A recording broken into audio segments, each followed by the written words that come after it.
What is up, everyone? This is Curve Knight, and today we're going to be continuing with our Fursona head, and today we're going to get started on the snout. So, we have our piece. If you look on the inside, it's a little bowl. But we have our basic head piece, the top part of the head anyway. So, I usually just like to start it off by making a frame for the snout. Just stick it through the original frame if you can. Just make a hook because you might need to adjust this a little bit later. We'll tighten it up in a bit.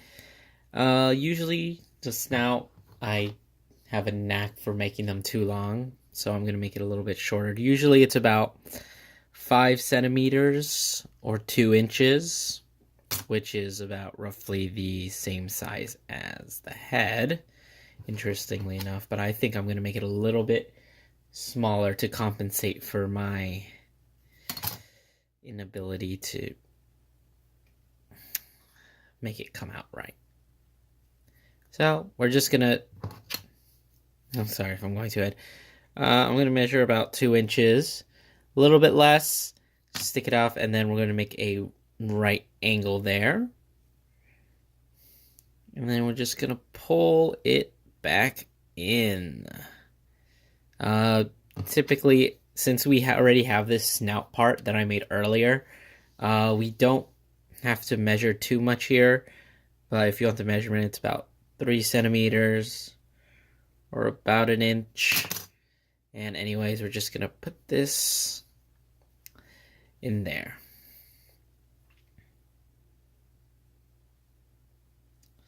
And now we have a little rectangle.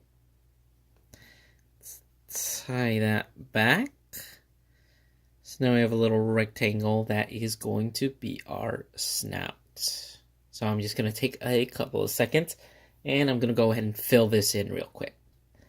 And we're back. So as you can see, I just filled in the frame and I've got a little bit of leftover. That's just sticking right there. So I'm actually going to just use this. You could just, as usual, just snip it off and create a new thing. But I'm going to be using this bit. So what I'm going to do is just going to fold it, make another right angle. Because obviously snouts have depth.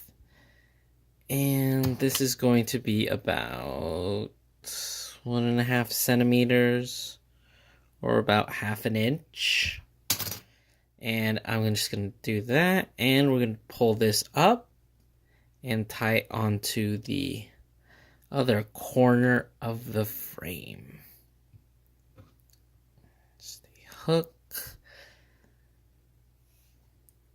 And so we have a tiny little rectangle frame there. As you can see, that's what's going to be giving us our depth. However, in order to get the rest of the snout, we're basically just going to be creating another frame that connects from here to here, and then we're going to create like another right angle there so it connects up to the original frame. And then we're just going to make a box. So I'm going to start over here. Let's hook it. This is one you might want to tie on because you're going to be creating a lot of frame. So once it's secured, what you're going to be doing is you're just going to be going down about as much as you went there. So about the 1.5 centimeters or half an inch. And you're just going to be pulling that forward at a right angle. And you're just going to tie it onto the other side of the frame. Or the little bit of frame we have in front. And I'm just going to pull this one over. I'm going to tie it over here so we're not stretching too far. So there's a nice strong base so that when we pull it across, bend it up, we can attach it to the original frame with no problem.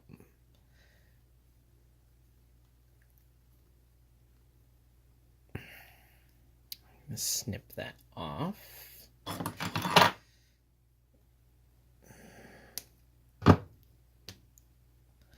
So now we have the top part of the frame, and as you can see, we're going to be having like a little bit of a box.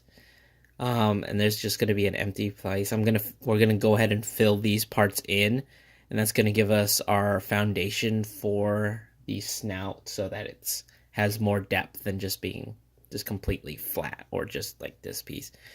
Anyways, I will have that done for the next part. I will save this part. We'll do the centerpiece at the in the next part, just because there is a little bit of shaping that we're going to be needing to do this one, because obviously dogs don't just have square snouts. So we're going to be doing a little bit of shaping next time, but I will fill in both of these sides.